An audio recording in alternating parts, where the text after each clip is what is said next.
ہمارے ایک پروفیسر تھے، پروفیسر ڈاکٹر احمد بلال، ابھی بھی فیصل آباد میں ایک بڑے مشہور ڈاکٹر ہیں، کنسلٹنٹ ہیں. تو وہ ہمیں جب بھی پڑھاتے تھے، لیکچر دیتے تھے شوگر کے مریض کی مینجمنٹ پہ. تو دوائیوں کے بارے میں تو ہمیں بتاتے تھے، لیکن دوائیوں سے زیادہ ان کا فوکس ہوتا تھا لائف سٹائل پہ. وہ ہمیشہ ہمیں کہتے تھے کہ ورزش کرواؤ مریض کو، اور ایسی ایسی ورزش بتاتے تھے.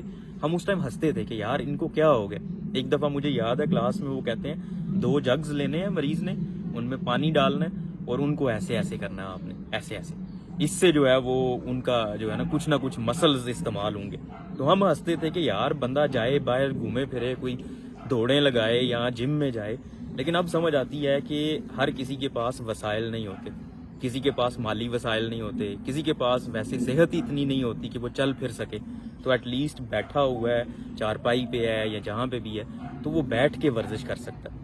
تو ایک بڑی اچھی بات انہوں نے یہ بتائی تھی کہ آپ جگز میں پانی لے لیں، نہ تو آپ کے پیسے لگ رہے ہیں اس میں، نہ ہی آپ کو باہر جانا پڑ رہا ہے، تو آپ اس طرح ورزش کر سکتے ہیں.